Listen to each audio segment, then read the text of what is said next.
Minute एक जण कोणतं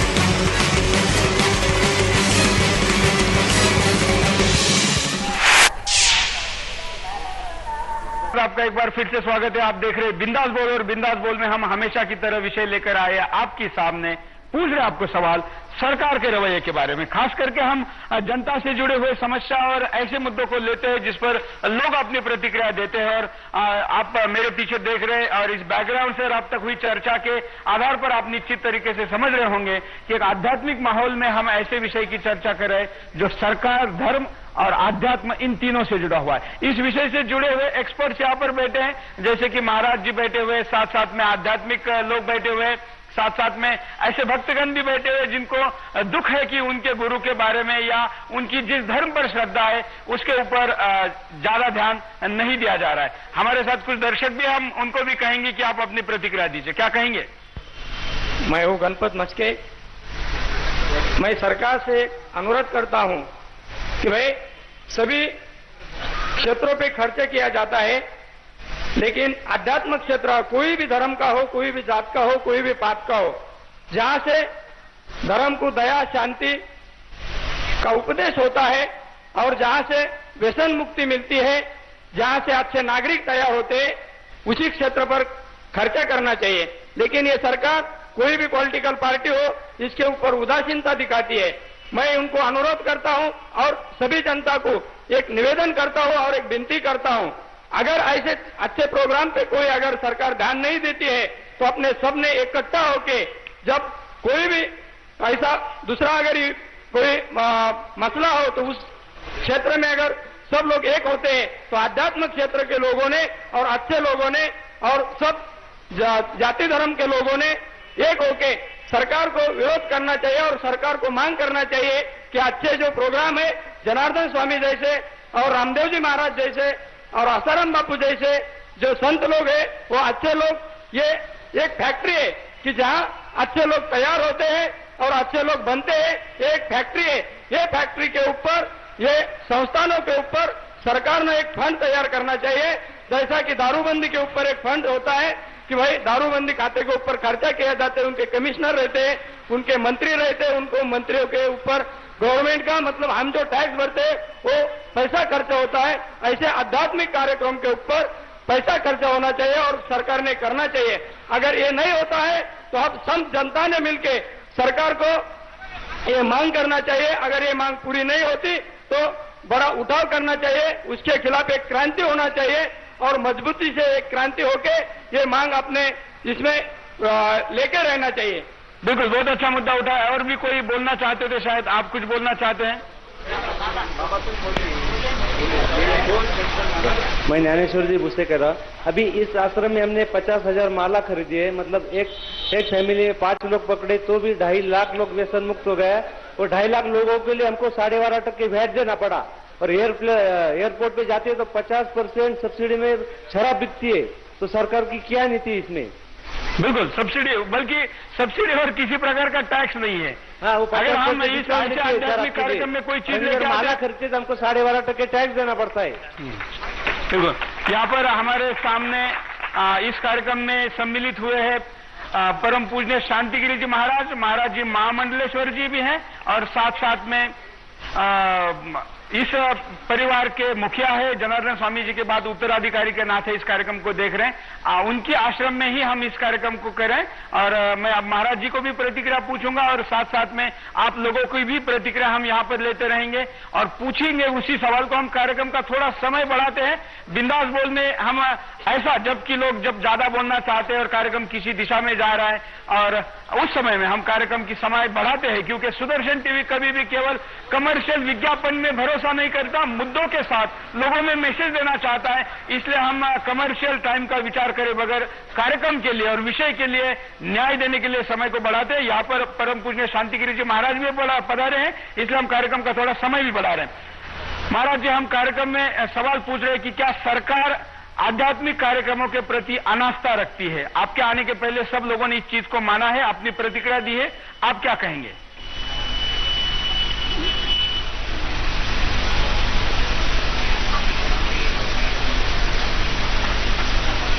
बाबा चाहते हैं कि सरकार ने कि इस जो धर्म कार्य हो रहा है उसकी ओर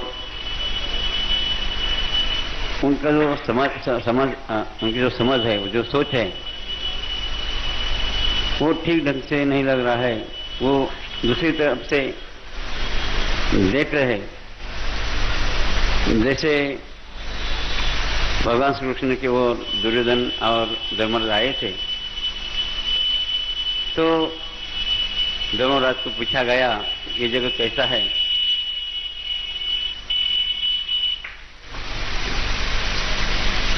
और दुर्योधन को भी पूछा गया ये जगत कैसा है, तो दुर्योधन ने बताया ये जग सब पापी है और धर्म जाने वही जगत बताइए पुण्यवान है। उसी तरह से हमारे सरकार धर्म की ओर कुछ सोच ऐसी ही दुर्योधन की ओर दुर्योधन जैसे देखते हैं जगत को, उसी देखते होंगे ऐसा हम सोचते हैं। इसी वजह से ये हमारा ये जो धर्म का प्रोग्राम यहाँ हो रहा है तो अनास्था रखते या उसको ख्याल या कोई ध्यान नहीं दे रहा है। बिल्कुल। और यहाँ पर यह भी बात हुई कि जैसे कि 1 घंटे में 104 मौतें होती है शराब के कारण, 104 मौतें 1 घंटे में शराब के कारण होती है। टोबैको के कारण, तंबाकू के कारण 30 लाख लोग सालाना मरते हैं और 3 करोड़ लोग इस देश में शराब में नए तरीके से जुड़ते हैं, नए लोग जुड़ते हैं 3 करोड़ में। इतने लोग तो शायद आध्यात्मिक क्षेत्र में भी नहीं जुड़ते होंगे, इतनी बुरी स्थिति है। और हम अब कार्यक्रम के अंत में गाय के मुद्दे को भी लेंगे कि गाय जिस तरीके से अनास्था का विषय है। मैं दर्शकों को यह भी बताना चाहूंगा कि शायद बहुत लोग जानते नहीं होंगे कि कत्तल खाना, मतलब जिसको गाय काटने का कारखाना बोलते हैं, अगर आप उसको खोलना चाहते हैं तो सरकार इसको सब्सिडी देती है। इसका जो मीट है, मतलब जो मांस है, जिसको मटन हिंदी मराठी में बोलते हैं, ये गल्फ के देशों में एक्सपोर्ट किया जाता है। वहां से कुछ डॉलर आते हैं, उतने डॉलर के लिए सरकार कत्तल खानों को सब्सिडी देती है। लेकिन कोई अगर गौशाला को चेक से ऑफिशियली डोनेशन देना चाहता है तो उसको 35% का इनकम टैक्स देना पड़ता है। एक तरफ से गाय को पालने वाले को टैक्स है और गाय को काटने वाले को सब्सिडी है। क्या कहेंगे? इसलिए हमारे गीता में कहा है यदा यदा ही धर्मस्य ग्लानिर्भवति भारत। इसी वजह से कि हमारे स्वामी जी ने कोई परंपरा इसीलिए चलाई है जिस परंपरा से आप देख सकते, जैसे आपने पहले बताया कि 1 मिनट में कितने लोग चेंज हो जाते हैं अपनी जिंदगी में, कितने व्यसन में वो चले जाते हैं। तो उस आदमी को चेंज करने के लिए स्वामी जी ने कि अनुष्ठान जैसी परंपरा इस मीडियम से जो आदमी, जैसे आप बोल रहे थे कि 1 मिनट में 1 घंटे में 104 लोग, हाँ, एक घंटे में 104 लोग। और ये भी सरकारी आंकड़ा है।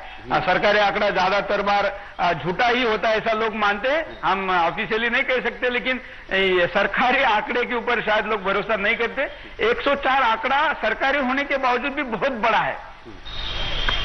इसीलिए हमारे गुरुजी ने जो ये परंपरा शुरू करी है इस समाज के लिए, तो हम यही चाहते हैं जो शासन इसकी ओर ध्यान दे और इस समाज के लिए जैसे शिक्षा में इनको इंक्लूड किया जाए, तो हम कॉन्फिडेंस के साथ कह सकते हैं कि जो आज की स्थिति बन रही है, जो 1 घंटे में इतने मर सकते हैं, तो हम ये कह सकते हैं कॉन्फिडेंस के साथ कि ये अवस्था नहीं, ये अवस्था नहीं हो सकती है। लेकिन जिस शिक्षा को आप आध्यात्मिक शिक्षा को या नैतिक शिक्षा को शिक्षा में, शालेय शिक्षा में इन्वॉल्व करने की बात कह रहे, सरकार तो कहती है कि अगर हम धार्मिकता सिखाएंगे तो हम कम्युनल हो जाएंगे, जातिवादी हो जाएंगे। पहले सिखाया जाता था स्कूल में गणपति। अब जो सेकुलर लोग हैं वो कहते हैं कि गणपति अगर कहेंगे तो मुसलमान और क्रिश्चियन नहीं कह पाएगा, इसलिए अब गधा कहेंगे ग के लिए तो चलेगा, लेकिन गणपति नहीं कहना है। इसके बारे में हमें पहले आपको बता दिया कि अपनी जैसी दृष्टि होती है वैसी आप सृष्टि देख सकते हैं। इसलिए ये मतलब सरकार में बैठे लोग गधे की दृष्टि से देखते हैं, इसलिए उनको भी ये बात ये साहब को मानना पड़ेगा। बिल्कुल। साथ साथ में जिस तरीके से पढ़ाया जाता है कि नैतिकता शिक्षा की बात की जाती है, लेकिन वो शिक्षक पढ़ाते हैं जो रात में शराब पीते हैं और बच्चे उनको उठा के अपने घर पहुंचा के आते हैं, सवेरे आके वही शिक्षक स्कूल में नैतिकता की बात पढ़ाते हैं। इसलिए स्वामी जी ने बेसिक ज्ञान बताया है। कोई बेसिक ज्ञान के फाउंडेशन से जब चलेगा एक शिक्षा, तभी भी वो सक्सेस हो सकती है। बिल्कुल, अधिष्ठान की आवश्यकता है। बिल्कुल, हमारे साथ कुछ दर्शक भी यहाँ पर जुड़े हुए हैं, हम उनसे भी बात करेंगे। कुछ दर्शकों ने इच्छा व्यक्त की है यहाँ पर बात करने की, हम उनकी भी। आप बैठिए, वहीं पर माइक आएगा, आप आपकी जगह पर रहिए, अपनी बात को जल्दी से और अच्छे शब्दों में आप बताइए। सरकार की उदासीनता इससे जाहिर दिखती है कि जैसे कॉमनवेल्थ गेम्स थे, उस पर हजारों करोड़ रुपए का खर्चा सरकार ने किया था, उस पर भी बहुत सारा करप्शन इश्यूज आए थे। और जो 10-12 दिन का प्रोग्राम रहता है, उसके लिए अगर हजारों करोड़ खर्चा किया जा सकता है, तो जहां कुंभ जैसा महापर्व रहता है जो 4-4 महीने चलता है और जो हजारों सालों की परंपरा भारतीय संस्कृति की है, उस पर इतने हजारों करोड़ तो कभी सरकार ने खर्च किए नहीं है। और उसमें तो 70,000 तो खा गए, करप्ट हो गए। वही मैं बोल रहा हूँ कि ये करप्शन भी बहुत सारा उस चीजों में हुआ है। और दूसरी भी एक चीज ऑब्जर्व कर सकते हैं कि जब भी कोई नेता का बर्थडे रहता है या कोई एनिवर्सरी रहती है, तो पूरे सिटी में बहुत सारे होर्डिंग्स पे उनके फोटो लग जाते हैं। लेकिन जैसे जन्माष्टमी रहती है या रामनवमी रहती है, जिसमें राम जन्म रहता है और कृष्ण का जन्म रहता है, उस टाइम पे तो इतने होर्डिंग कहीं लगाए नहीं जाते हैं। तो ये अनास्था जो है, ये नेताओं को दिखती है, मतलब ये जग जाहिर है कि ये उदासीनता बहुत सारी है। ये समस्या तो पता है, आप कारण क्या मानते हैं कि क्यों ऐसा होता है? आज जो राजकारण में है, वो लोगों को जो अच्छा लगता है वो कर रहे, जो समाज के लिए अच्छा वो सोच नहीं रहे। जो लोगों को अच्छा लगता है वो उसके पीछे जा रहे हैं, मतलब पॉपुलैरिटी की तरफ जा रहे हैं। They are going behind the fame and not politics भी है, जो जिसमें पॉलिटिक्स है। बिल्कुल। मैंने एक आध्यात्मिक क्षेत्र में काम करने वाले राजनीतिक व्यक्ति को देखा, जिसमें जो राम को तो मानते हैं,